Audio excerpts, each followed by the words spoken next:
Hello, everyone, and welcome to today's live stream.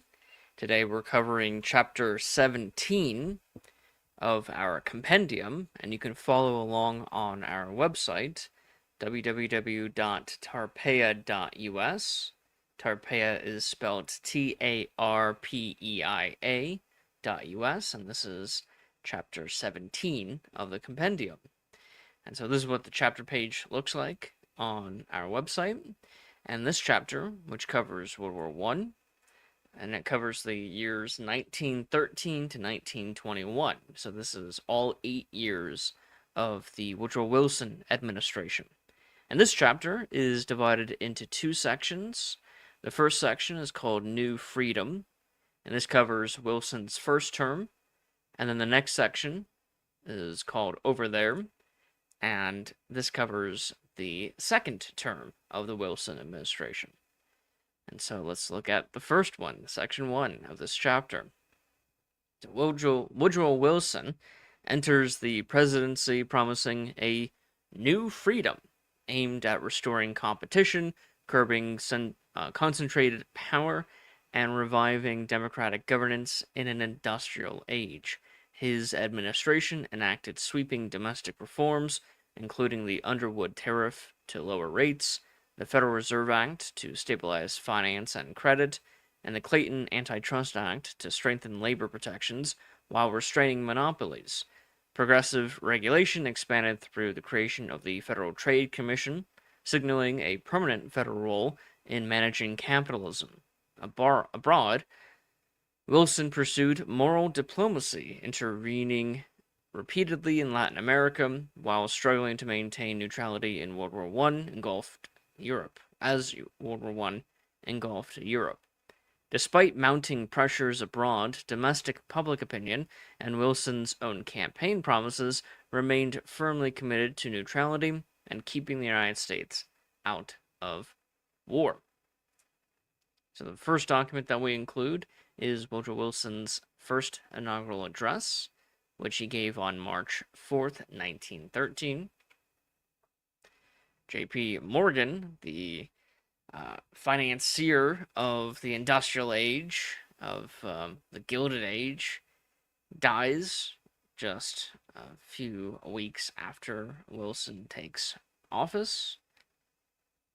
The 17th Amendment, which replaced the state election of senators with a more democratic, popular vote for senators within the states.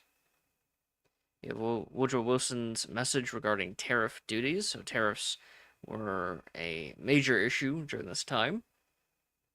You have a lot of people wanting to keep tariffs low, and then you have a lot of people wanting to keep tariffs high. At this point, the Democrats are the ones wanting low tariffs, while the Republicans like the high tariffs. There's a lot of parallel going on, but this is something that has been going on for literally over 100 years at this point. You have the Federal Reserve Act, which introduced in the House to create the Federal Reserve.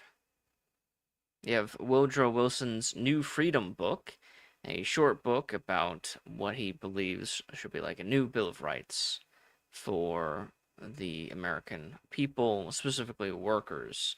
So this is very similar to what FDR would advocate for, and even Bill Clinton will advocate for, like a workers' Bill of Rights during this time. So this is really in the aftermath of the Gilded Age. How can we reorganize and, I guess, reinstitutionalize labor relations with capital? So labor and capital are big conflict during this time, during the Gilded Age, and now the World Wars era.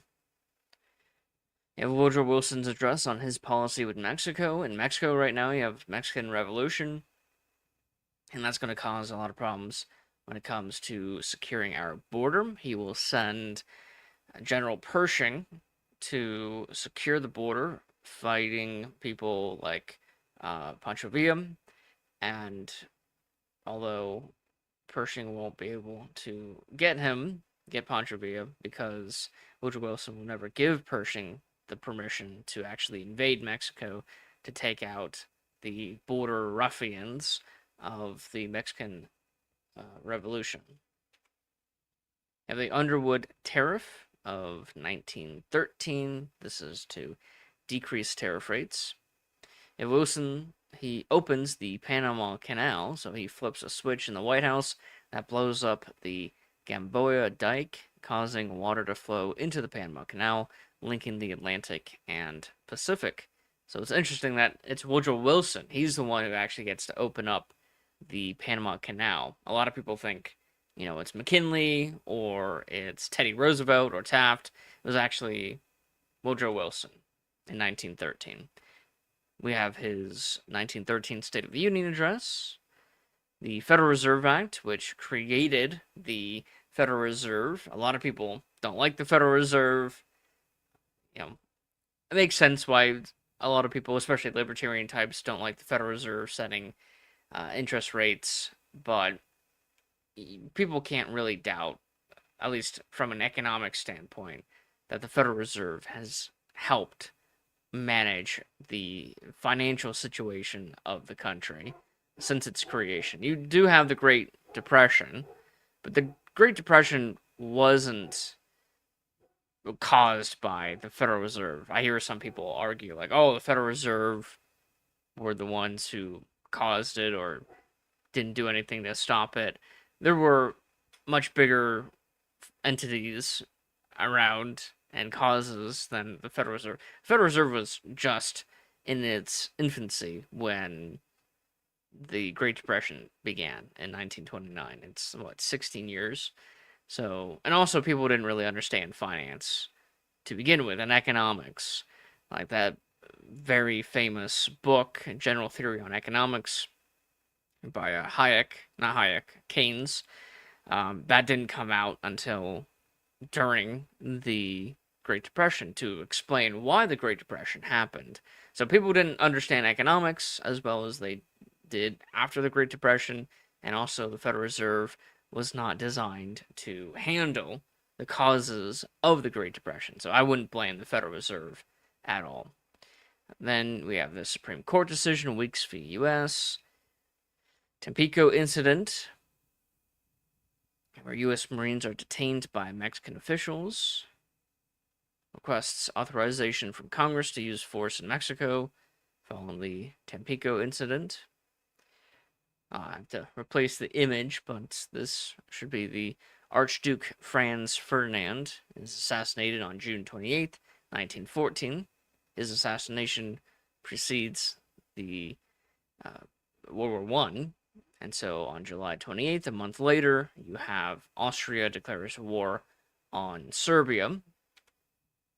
Russia mobilizes for war against Austria in defense of Serbia, because Serbia is a fellow Slavic nation. Germany declares war on Russia because they're allied with Austria. So now this brings the Germans into the war. And because France was allied with Russia, the Germans decided to declare war on the French. So now the French are involved in the conflict. And in order to beat the French, the Germans implement the Schlieffen Plan, which requires them to go around French defenses, the Maginot Line, on the French-German border, by going through neutral Belgium. Belgium was allied with Britain, and so this brings the British into the war.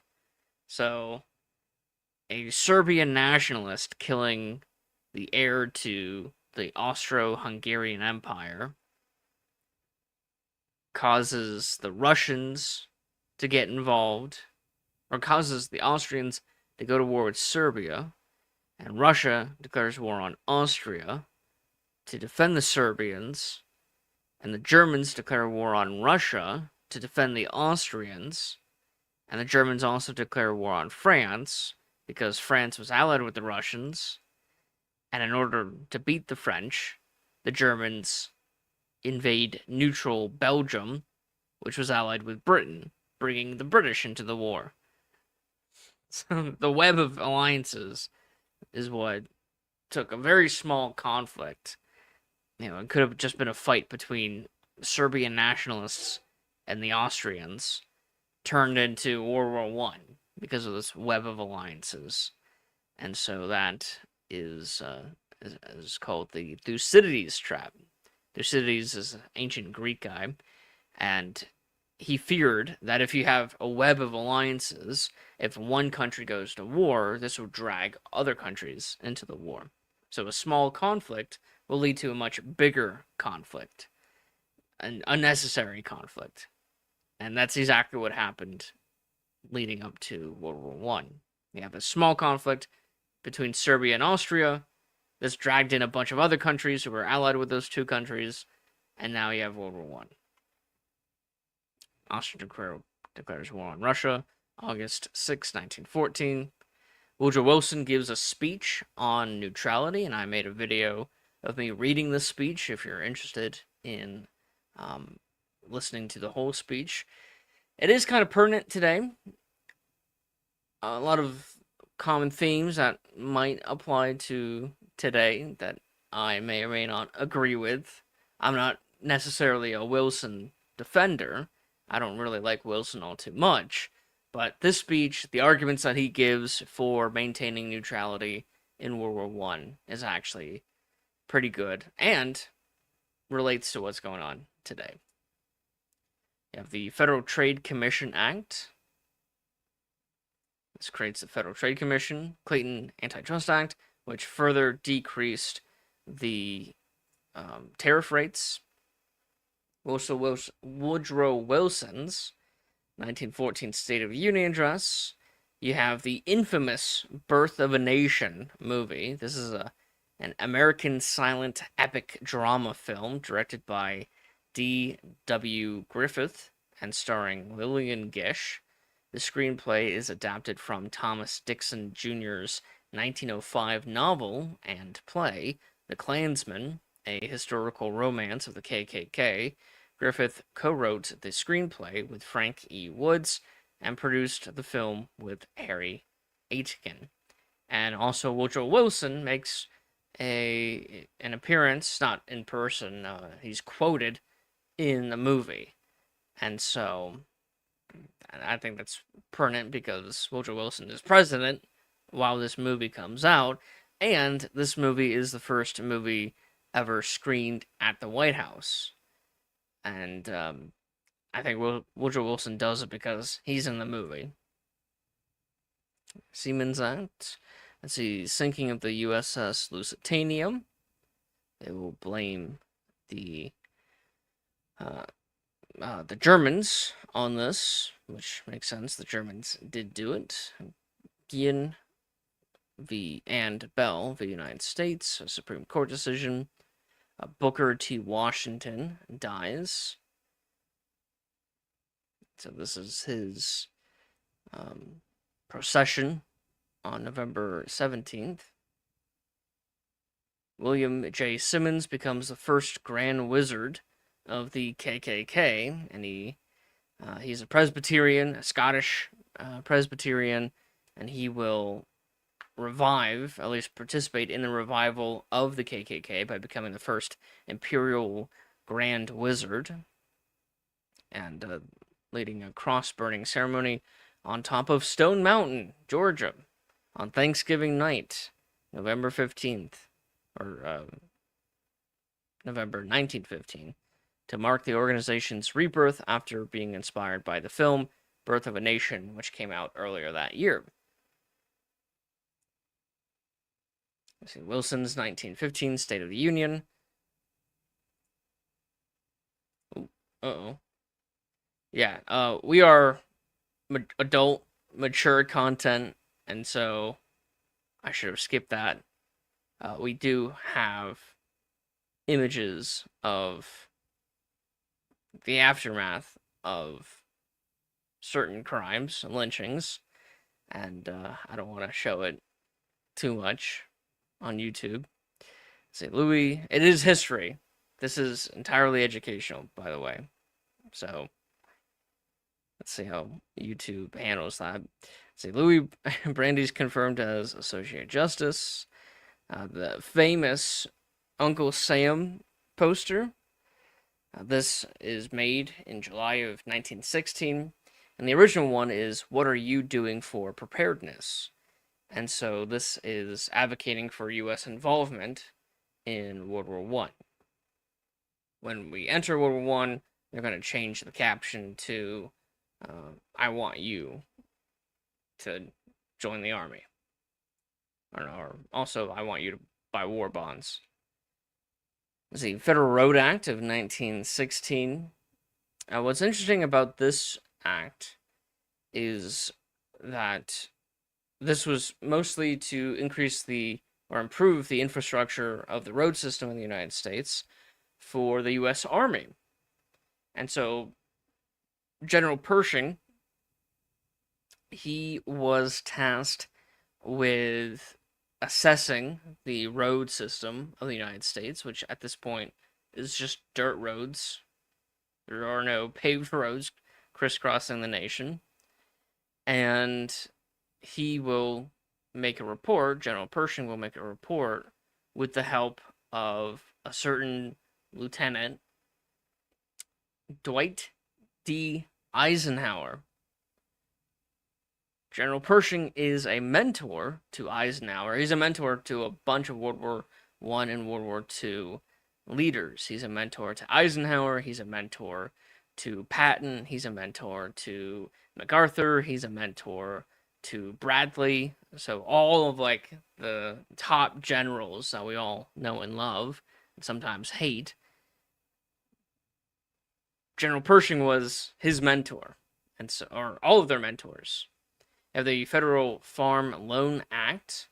This is to give loans to farmers. Now, why would farmers need loans at this time?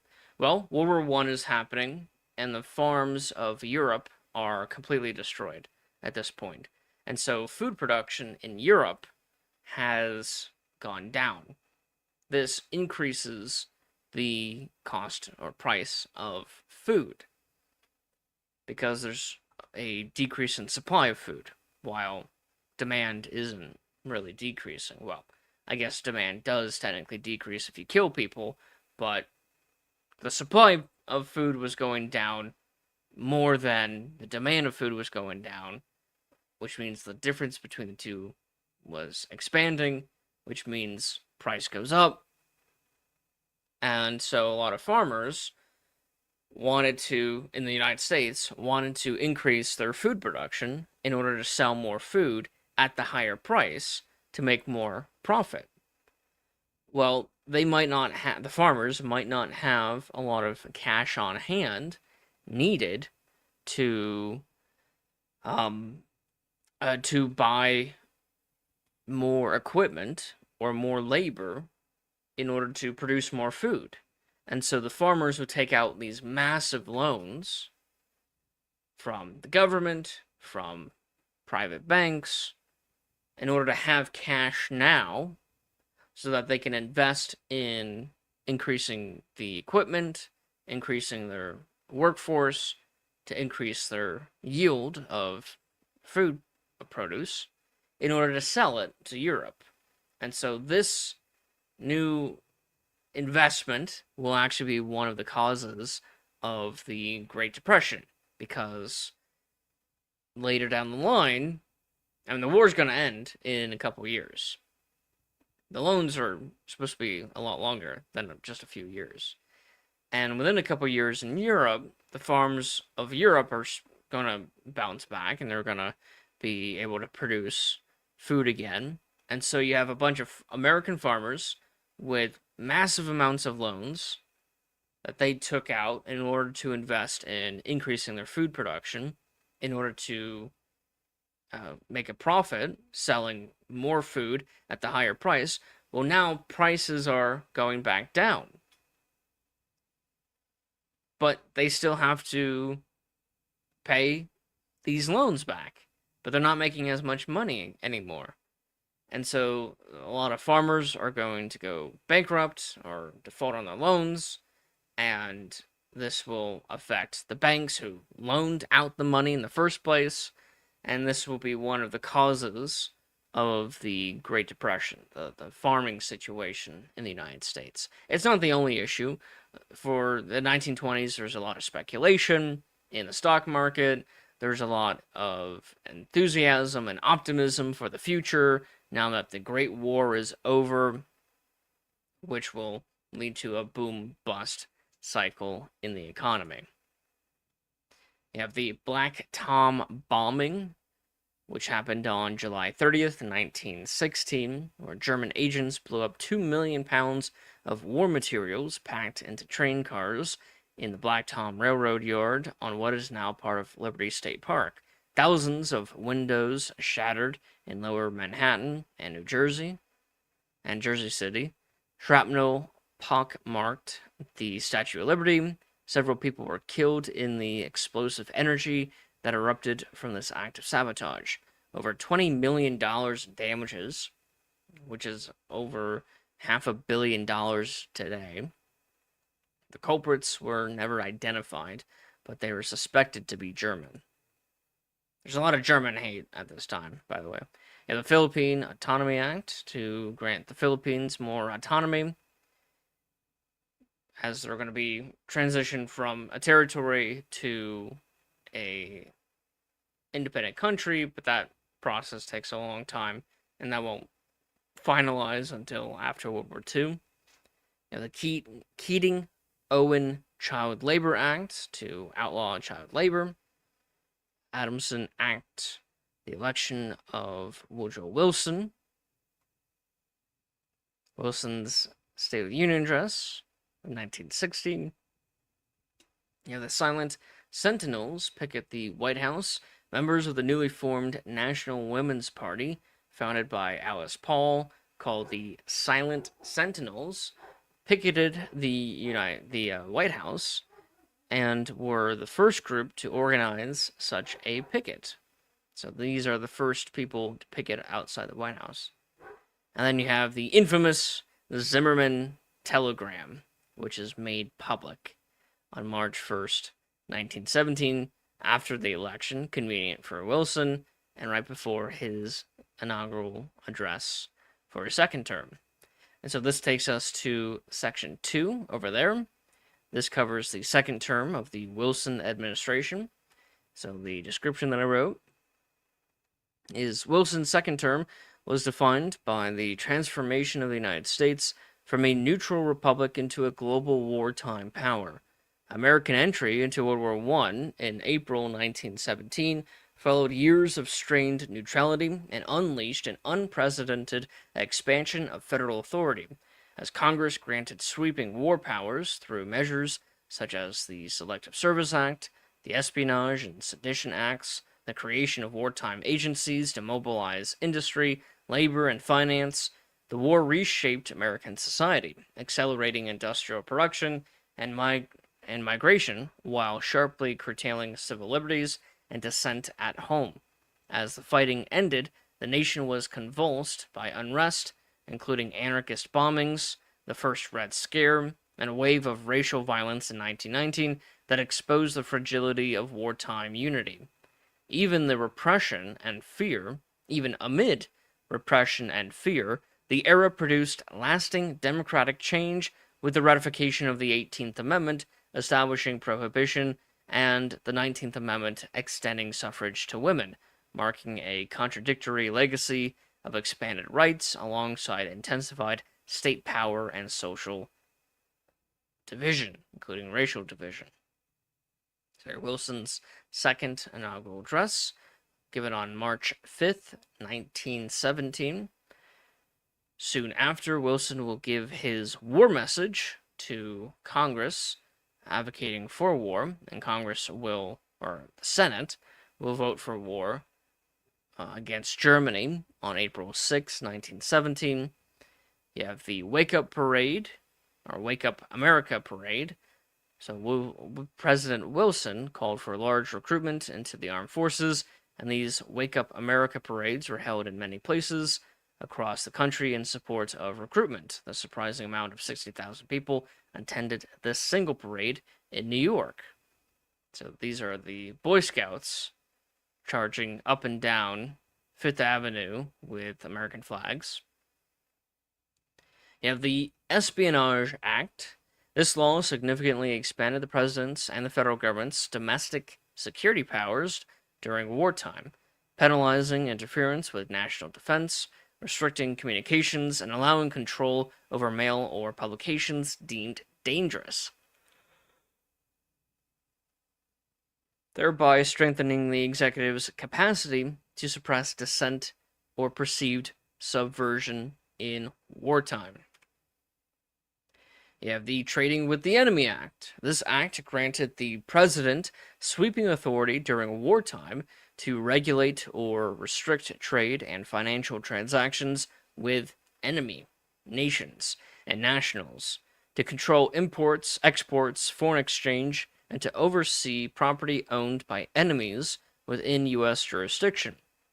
Through TWEA, the executive acquired a powerful economic security tool, enabling seizure or control of foreign assets, restrictions on commerce, and broad regulation of economic ties in war. And so many of these acts are still being used today. You have the Balfour Declaration. I got to change the image for that, which is a declaration by the British to establish a Jewish state in Palestine. You have Buchanan v. Worley, Supreme Court decision. You have the Night of Terror. Alice Paul and other suffragettes were arrested starting June 1917 and imprisoned at the Occoquan workhouse. While imprisoned, she organized hunger strikes, leading to force feeding and public outrage, especially after the Night of Terror, when prisoners were brutally beaten. You have Wilson's 1917 State of the Union. You have this infamous wartime propaganda poster, Beat Back the Hun, with Liberty Bonds. So I'm going to be adding more of these documents, of these propaganda documents to the timeline, because I think they're kind of cool. And you have Woodrow Wilson's 14 points speech that he gives advocating for the 14 points. Samuel Gomper's speech on the war effort. Warren G. Harding's The Republic Must Awaken address. You have Ambassador James Garrard loyalty address. And these are actual audio recordings from the Library of Congress of these addresses. General Pershing address from the battlefields of France in March 1918. You have the Treaty of Brest-Litovsk. It ended Russia's participation in World War I, forcing Russia to cede vast territories, including Ukraine, Finland, the Baltic states, and parts of Poland, allowing Germany to shift its military focus to the Western Front. You have another lynching, this time of a German named Robert Prager. He is lynched by a mob for his anti-war speech. You have the Sedition Act of 1918. This act was an amendment to the Espionage Act of 1917. It broadened federal authority to suppress anti-war speech, publications, and political dissent during wartime. The act made it a crime to speak, write, or publish anything deemed disloyal, profane, scurrilous, or abusive about the U.S. government, the Constitution, the military, the flag, or the war effort. It expanded the federal government's wartime policing powers, allowing Wilson's administration, through the Postmaster General, the Justice Department, and newly empowered federal prosecutors, to silence critics of conscription, propaganda, and war policy. Hundreds of socialists, labor activists, pacifists, and anti-war speakers were arrested and imprisoned. The post office, under presidential appointed Postmaster General Albert Burleson, banned dozens of newspapers and magazines from the mails, effectively shutting them down. Prominent figures like Eugene V. Debs received long prison sentences, under the act for speaking against the draft. The Supreme Court upheld many convictions, endorsing the doctrine of clear and present danger. You have the Departmental Reorganization Act. This law authorized the president to reorganize the executive branch, its agencies, and government corporations for the duration of the war and for 6 months after its end. Using that authority, Wilson set up wartime agencies, war industries coordination, labor boards, propaganda information offices, giving the executive essentially broad administrative control over the federal government. A major expansion of central power for the war effort. You have the trial of the lynching of Robert Prager. In less than 10 minutes, the jury returned not guilty verdicts for all defendants accused of killing Robert Prager, with one juror remarking, "I guess nobody can say we aren't loyal now." So a lot of war fervor will excuse, at this time, a lot of violence against people who are against the war. This is one of the first major offenses led by the United States, the AEF, American Expeditionary Forces. This results in the capture of the town Cantigny. It's in France. You have the Battle of Chateau Thierry. I cannot say any French names at all. American forces played a key role in defending the town against German attacks as part of the larger Second Battle of the Marne. The Battle of Belleau Woods. This intense battle saw fierce fighting as the U.S. Marines fought to dislodge German forces from the area. You have Hammer v. Dagenhart, which is a Supreme Court decision regarding child labor. Eugene V. Debs gives a speech criticizing the president and the war. This is the very speech that he will be arrested for. In fact, that's the next event on the timeline. Yeah, the Second Battle of the Marne. The Second Battle of the Marne was the final major German offensive on the Western Front of World War I. Fought along the Marne River in France, it became a decisive Allied victory that marked a turning point toward the war's end. You have Wilson's aide-memoire outlined the limited purposes for American participation in the Allied intervention in Russia during the Russian Civil War. He stated that U.S. troops would safeguard military supplies at Archangel and Vladivostok, and assist the Czech legion's evacuation, while explicitly denying any intention to intervene in Russia's internal political struggle or wage war against the Bolshevik government. The document reflected Wilson's attempt to balance Allied pressure for broader intervention with his publicly stated principle of national self-determination. Wilson makes a proclamation on anti-German sentiment. It doesn't mention the lynching of Robert Prager, but since the lynching of Robert Prager had only recently happened, I think that was on his mind when he gave this proclamation. You have this image of U.S. troops marching in Vladivostok.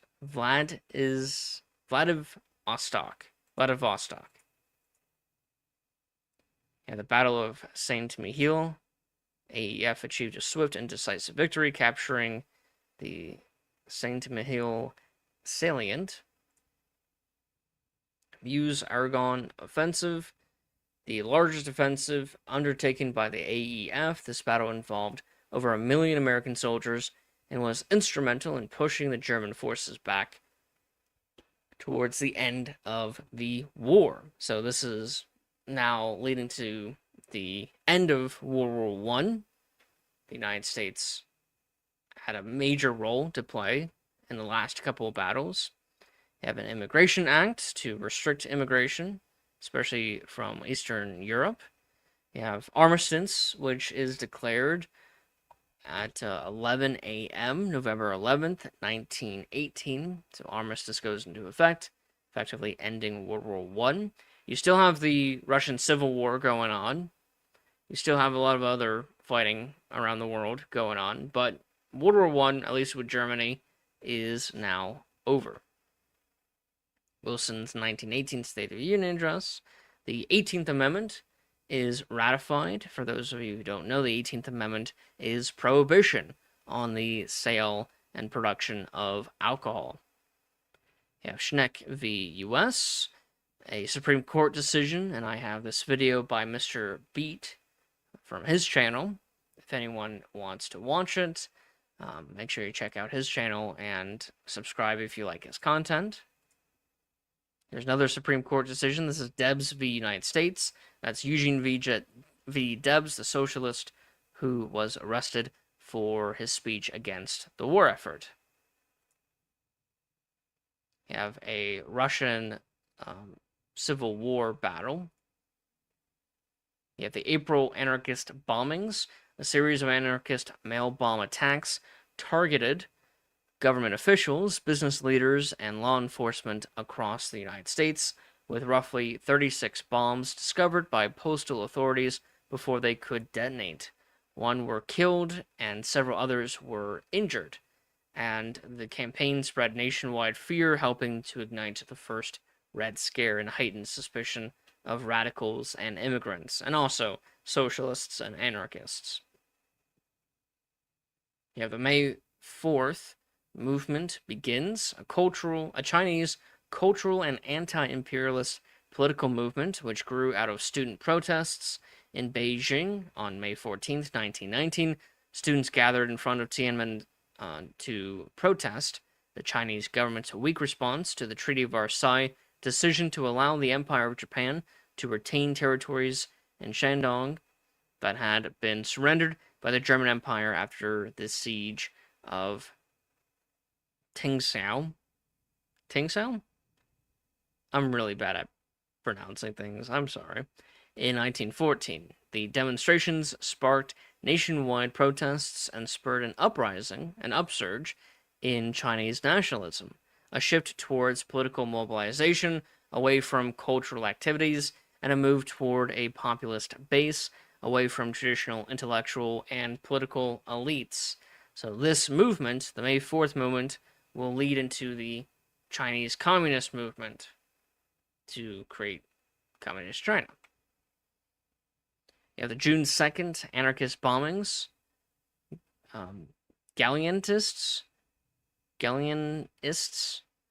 managed to detonate 9 large bombs nearly simultaneously in 8 cities. These bombs were much larger than the April bombings. None of the targets were killed, but one watchman was killed, and one of the anarchists were killed. FDR was a near casualty since he lived across the street from one of the targets. You have the 19th Amendment passes Congress and is sent to the states for ratification. You have the Treaty of Versailles in 1919, ending World War I. You have the Washington race riot, which sparked by rumors of black men assaulting white women, inflamed by sensationalist press coverage, leading to white mobs, many including off-duty servicemen, attacking African Americans in the Capitol, that's D.C.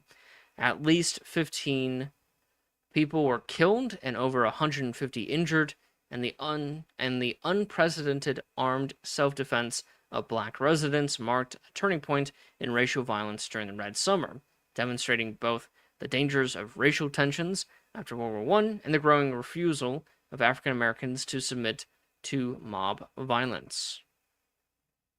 You have another race riot, the Chicago race riot, where violence erupted after the killing of a black teenager, Eugene Williams, who had drifted into a whites-only beach area, sparking a week of racial violence that left 38 people dead, 23 black, 15 white, over 500 injured, and thousands of black residents displaced. The riot exposed deep racial tensions in northern cities during the Great Migration, leading to greater awareness of systemic segregation and influencing the fight for civil rights in the decades that followed. Yeah, the 19th Amendment is ratified. On, let's see, August 18th, 1919, Senator Henry Cabot lodged address against the League of Nations. So now the World War I is over. The League of Nations is an idea, is a treaty idea that Woodrow Wilson wants us to join, but it has to be approved in the Senate. And so I have a couple of speeches from senators, both in favor of and opposed to the United States entering the League of Nations, and the United States will never enter the League of Nations. The League of Nations will fail to prevent World War II from happening and will be dissolved, eventually replaced by the United Nations. Here's the Elaine Massacre of September 30th to October 2nd, 1919. In Phillips County, Arkansas, violence erupted when black sharecroppers attempted to organize for fairer pay and against peonage, provoking a violent response from white posses and federal troops. Between 100 and 200 African Americans were killed, with only 5 white deaths reported, making it one of the deadliest racial conflicts in U.S. history, and it entrenched racial terror in the South while sparking national outrage that fueled early civil rights legal challenges.